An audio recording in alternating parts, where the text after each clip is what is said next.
नमस्कार, मी स्नेहा. आपण पाहताय साम संजीवनी. आमच्या या आरोग्य विशेष कार्यक्रमात आपलं स्वागत. आपण आज चर्चा करणार आहोत गुडघ्याचे आणि खुब्यांचे आजार आणि त्यावरचे उपचार याविषयी. आणि त्यासाठी साम टीव्हीच्या स्टुडिओत आलेले आहेत रोबोटिक जॉईंट रिप्लेसमेंट सर्जन आणि आर्थ्रोस्कोपिक सर्जन डॉक्टर सौरभ गिरी. सरांचं स्वागत करूया. डॉक्टर सौरभ, स्वागत तुमचं. नमस्ते.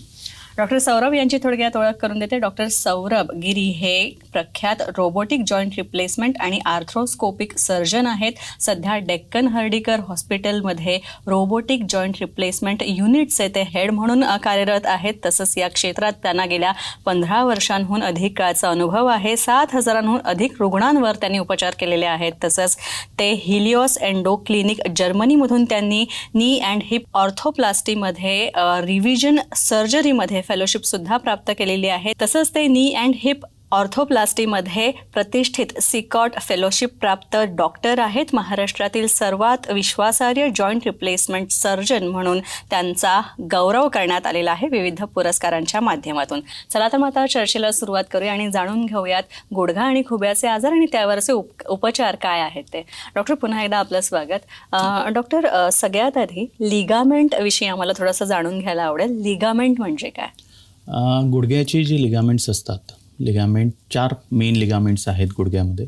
त्यांना शॉर्ट फॉर्ममध्ये ACL, PCL, MCL आणि LCL. Anterior cruciate ligament, posterior cruciate ligament, medial collateral ligament आणि लॅटरल कोलॅटरल लिगामेंट असं म्हटलं जातं. लिगामेंट्स हे जे असतात ते आपल्या जॉईंट्सला स्टेबल ठेवतात, एका जागी त्यांना बांधून ठेवतात. आपण जी चालतो, फिरतो, जंप करतो त्यामध्ये आपला गुडघा कुठे खसकत नाही किंवा तो इन्स्टॅबिलिटी फील होत नाही, ती लिगामेंटमुळे आहे. जॉईंटची मुवमेंट कंट्रोल ठेवणे हे लिगामेंटचं काम असतं.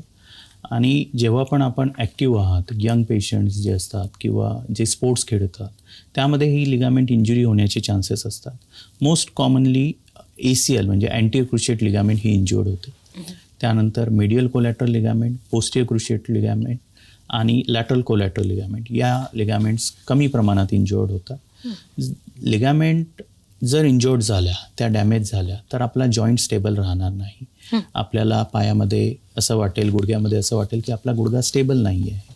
तर लिगामेंट्स या बेसिकली आपल्या जॉईंटला स्टेबल ठेवण्यासाठी फार इम्पॉर्टंट आहे. जॉईंट स्टेबल नसेल, लिगामेंट्स काम नाही करत असतील तर त्याला आर्थरायटिस, जो काही काळानंतर आर्थरायटिस डेव्हलप होणे म्हणजे गुडघ्याची झीज होणे हा त्रास होतो. तर लिगामेंट्स या फार इम्पॉर्टंट स्ट्रक्चर आहे आपल्या जॉईंटच्या, ज्या जॉईंटला स्टेबल ठेवतात, जॉईंटची मूवमेंट कंट्रोल करायला मदत करतात. अशा काही कारणामुळे जेव्हा लिगामेंटला इजा होते म्हणजे नक्की काय होतं? लिगामेंट इंज्युअर होतं म्हणजे नेमकं काय होतं? लिगामेंट्स या एक प्रकारच्या रेषा आहेत. त्यांचा एक बँड असतो. त्याचा जे थिकनेस असतो तो एक 10 मिलीमीटर 11 मिलीमीटर असा असतो. यामध्ये आता इंजुरी जी होते ती एक ग्रेडिंग असतं. Grade 1, grade 2, grade 3, grade 4. Grade 1 म्हणजे जेव्हा 20 to 25% इंजुरी आहे, म्हणजे आपल्या लिगामेंट 20 ते 25% तुटलेली आहे. ग्रेड 2 म्हणजे जेव्हा इंजुरी 50% येतं. ग्रेड 3 75 आणि ग्रेड 4 म्हणजे कम्प्लीट टियर. जर ग्रेड 1 आणि ग्रेड 2 इंजुरी म्हणजे आपलं 50%पेक्षा लिगामेंट ब्रेक कमी आहे तर ती लिगामेंट हील होऊ शकते, सेल्फ हिलिंग होऊ शकते. पण जेव्हा लिगामेंट इंजुरी ही 75% किंवा त्यापेक्षा जास्त असते, म्हणजे ती लिगामेंट 75%पेक्षा जास्त तुटलेली आहे, त्यावेळी मात्र लिगामेंटला सर्जरी हाच पर्याय असतो. कारण की लिगामेंटला कुठलाही ब्लड सप्लाय नसतो. तर हिलिंग पोटेन्शियल म्हणजे हील होण्याची जी क्षमता आहे लिगामेंटची ती ऑलरेडी कमी असते. पण जर ग्रेडिंग कमी आहे तर ती हील होऊ शकते. जर ग्रेडिंग जास्त असेल तेव्हा मात्र त्याला सर्जरी लागते. अच्छा, सर्जरी लागते यासाठी तुम्ही म्हणालात. मात्र लिगामेंटचा त्रास जेव्हा होतो तर या त्रासासाठी उपचार कोणत्या कोणत्या पद्धतीचे उपलब्ध आहेत? जसं मी बोललो की ग्रेडिंग आहे, ग्रेड 1 आणि ग्रेड 2. त्यामध्ये आपण त्यांना बेल्ट, एक गुडघ्याला इमोबिलायझेशन म्हणजे गुडघ्याला एक बेल्ट देणे, त्याला स्टेबल ठेवणे. गुडघ्याला जर आपण स्टेबल ठेवलं एका बेल्टच्या साह्याने, फिजिओथेरपीच्या साह्याने, तर ती लिगामेंट आणखीन इंज्युअर होणार नाही, त्याला हिलिंगला वेळ मिळेल. तर जेव्हा इंजुरी ग्रेड 1 आणि ग्रेड 2 असते त्यावेळी आपण त्याला बेल्ट देतो आणि फिजिओथेरपी करवतो. हा उपचार आहे ग्रेड 1 आणि ग्रेड 2 इंजुरी करतो. जेव्हा ग्रेड 3 किंवा 4 असते त्यावेळी मात्र आपल्याला सर्जरी लागते. ती सर्जरी जी आहे त्याला आर्थ्रोस्कोपी म्हणतात. म्हणजे एक प्रकारच्या दुर्बिणीनी आणि कॅमेरानी ती सर्जरी केली जाते. तर ही मिनिमली इन्व्हेसिव्ह सर्जरी आहे, ज्यामध्ये जॉईंटला ओपन न करता आपण एका कॅमेऱ्याच्या साह्याने जॉईंटच्या आतमध्ये बघून ती सर्जरी करतो. तर त्याला जे इन्सिजन म्हणजे जो चिरा असतो तो हार्डली 1.5 मिलीमीटरचा असतो. ते इन्स्ट्रुमेंट एवढे छोटे असतात की आपण पूर्ण गुडघा न ओपन करता 1.5 मिलीमीटरचं इन्सिजन देऊन आपण ती सर्जरी करू शकतो. अच्छा, यासाठी जे इम्प्लांट वापरले जातात त्याविषयी थोडंसं सांगा. सर्वात कॉमन, जसं मी आधी बोललो, सर्वात कॉमन इंजुरी जी आहे लिगामेंटमध्ये ती अँटीरियर क्रुशिएट लिगामेंट इंजुरी आहे, जी स्पोर्ट्स पर्सनमध्ये, यंग पेशंट्समध्ये होते.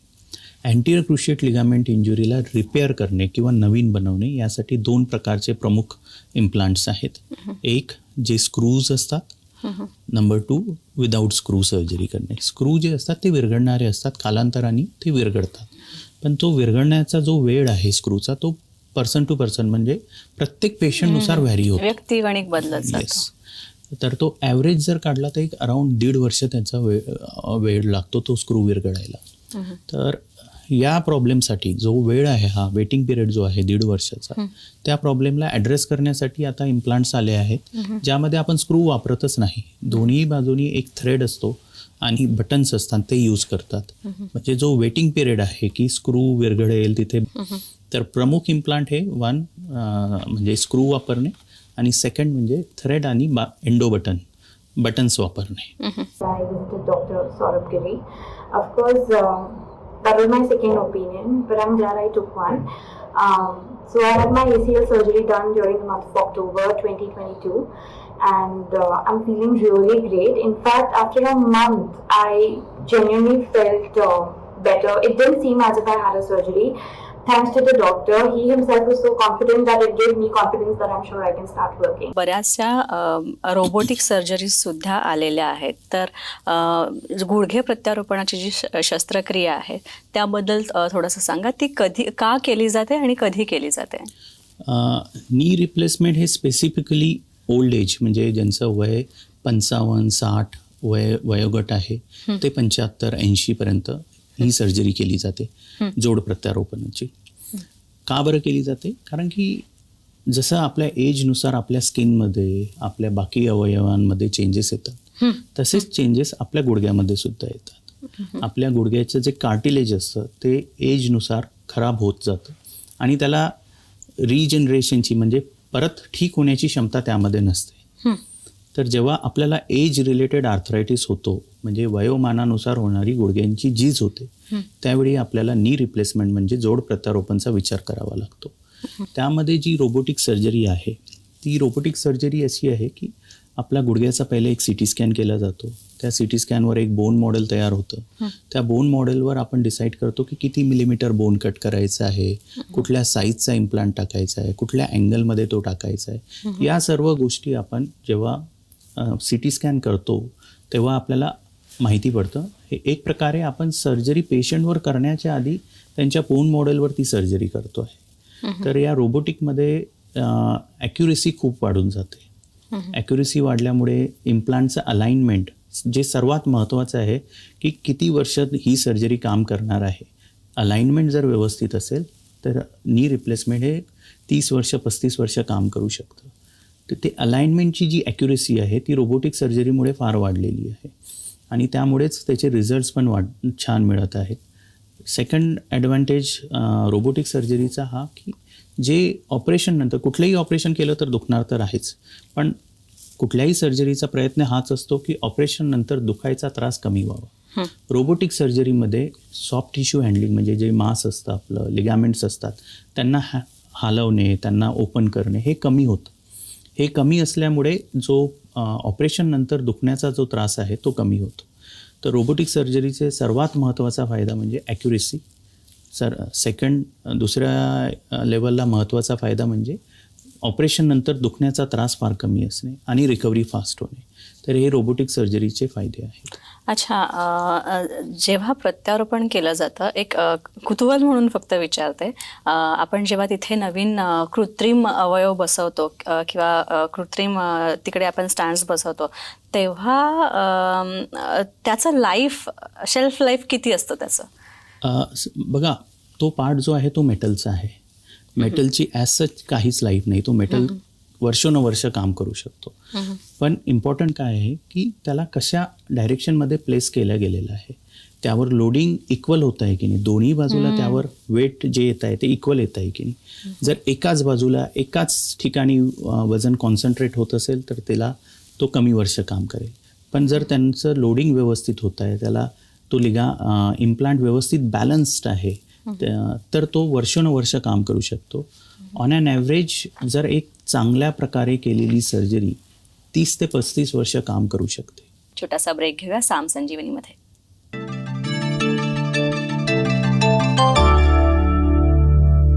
ब्रेक नंतर पुन्हा एकदा साम संजीवनीमध्ये आपलं स्वागत. डॉक्टर, एकदा का आपण जॉईंट रिप्लेसमेंट सर्जरी केली किंवा नी रिप्लेसमेंट किंवा हिप रिप्लेसमेंट सर्जरी केली, त्यानंतर किती कालावधी लागतो रुग्णाला बरं व्हायला?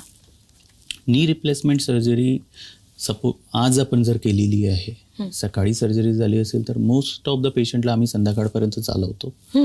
कारण की सर्जरी नंतरचा जो पेन कंट्रोल आहे, जे दुखण्याचा आपल्याला कंट्रोल करायचं आहे, त्यासाठी आता नवीन प्रकारच्या औषधी अवेलेबल आहेत. जसं मी थोड्या वेळ आधी बोललो की रोबोटिक सर्जरीमुळे जो ऑपरेशन नंतर दुखण्याचा जो त्रास आहे तो कमी झालेला आहे. त्यामुळे आपल्याला पेशंटला लवकर मोबिलाइज म्हणजे लवकर चालवणे हे सुरू करू शकतो आपण नी रिप्लेसमेंट नंतर. नी रिप्लेसमेंट नंतर एक 3 ते 4 दिवस हा हॉस्पिटलमध्ये पेशंट असतो. त्यामध्ये पेशंट स्वतः उठणे, वॉशरूमला जाणे, थोडं चालणे फिरणे हे सर्व करू शकतो. हॉस्पिटलमधनं डिस्चार्ज झाल्यानंतर एक 15 दिवस ते 20 दिवसात पेशंटची जी लाईफ आहे ती नॉर्मल होऊन जाते. म्हणजे तो दिवसभरातून 5 किलोमीटर चालणे, आपले दैनंदिन कार्य करणे हे सर्व एक 15 ते 20 दिवसात पेशंट करायला सुरू करतात आणि त्यांचं आयुष्य नॉर्मल होतं. 15 ते 20 दिवसानंतर कुठले मेडिसिन्स पण त्यांना नसतात. तर एक सामान्यपणे 15 ते 20 दिवस डिस्चार्ज नंतर हा पिरियड आहे ज्यामध्ये आपण एक नॉर्मल आयुष्य जगू शकतो. डॉक्टर गिरींबद्दल माहिती मिळाली आणि मग मी त्यांचा कन्सल्ट घेतला आणि त्यांनी सांगितलं की बाबा सगळं एक्सरे वगैरे काढून सगळे चेक केल्यानंतर सर म्हटले की मला ऑपरेशन करावंच लागेल.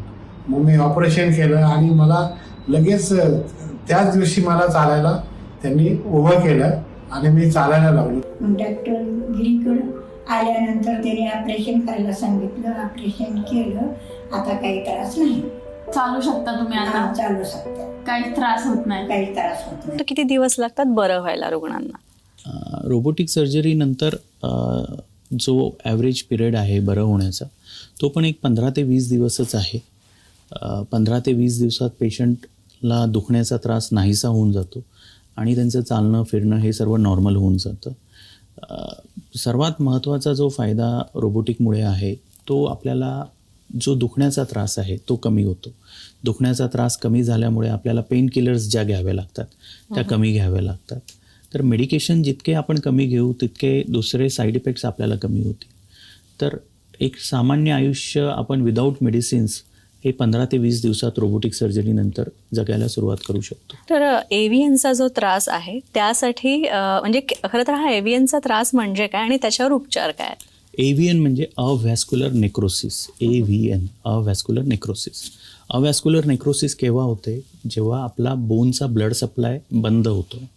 ब्लडचा बोन सप्लाय बंद झाल्यावर तो हळूहळू ते बोन मरायला लागतं, ते श्रिंक होतं, तिथे फ्रॅक्चर होतात आणि आपला जो जॉईंटचं जे स्ट्रक्चर आहे जे स्मूथ आहे ते स्मूथ न राहता रफ होऊन जातं आणि आपल्याला आर्थरायटिस होतो.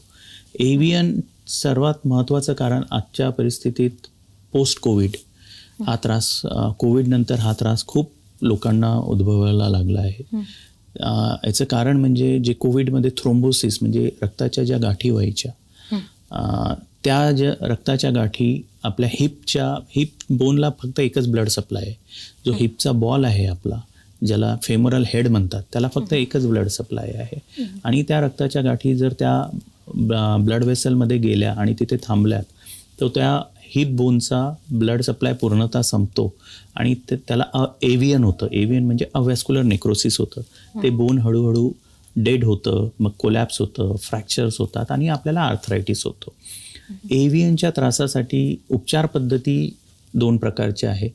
एक की आपल्याला किती लवकर आपण हे डायग्नोज केलं आहे की आपल्याला एव्हियन आहे. एव्हियनचं सुद्धा एक ग्रेडिंग आहे, ग्रेड 1 आणि ग्रेड 2, ज्यामध्ये फ्रॅक्चर्स नसतात किंवा बोन कोलॅप्स झालेलं नसतं. त्यावेळी त्या बोनला एक रिजेनरेटिव्ह थेरपी म्हणजे स्टेम सेल्स थेरपी हे करणे किंवा त्यामध्ये एक ड्रिलिंग करणे बोनला, म्हणजे त्यामध्ये ब्लड सप्लाय परत आणण्याचा प्रयत्न करणे, ही ग्रेड 1 आणि ग्रेड 2 करिता उपलब्ध असलेली सर्जरी आहे, ज्यामध्ये स्टेम सेलचा उपयोग होतो प्लस बोनमध्ये ड्रिलिंग केलं जातं. बोनमध्ये एक प्रकारची कॅव्हिटी क्रिएट केली जाते की तिथे नवीन ब्लड वेसल्स परत येते.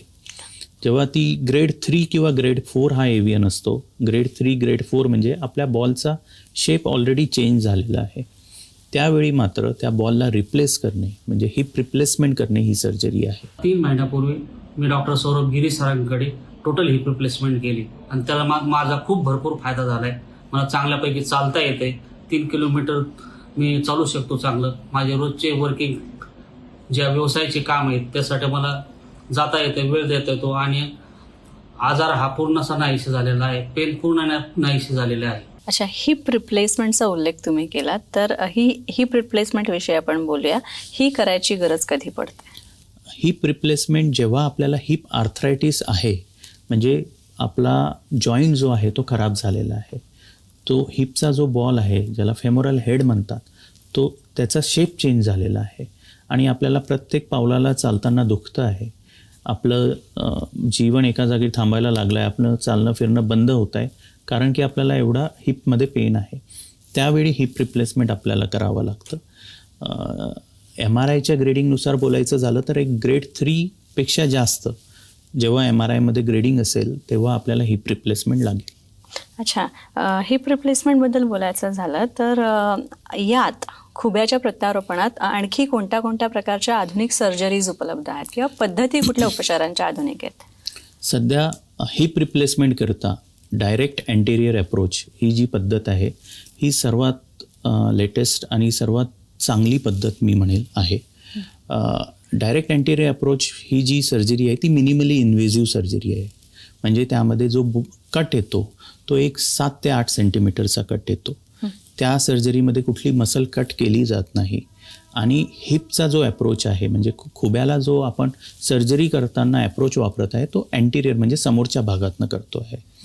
समोरच्या भागातनी जेव्हा केव्हा सर्जरी केली जाते तेव्हा हिप डिस्लोकेशन म्हणजे जो खुब्याचा बॉल हा जागेहून खसकेल, आपण कधी जर मांडी घातली किंवा जमिनीवर बसलो तर तो खुब्याचा बॉल जागेवरून खसकू शकतो. हे जे आहे हे अँटेरियर अप्रोचमध्ये होत नाही, कारण की अँटेरियर अप्रोचमध्ये कॅप्सूल जी आहे ती खूप मोठ्या प्रमाणात ओपन केली जात नाही.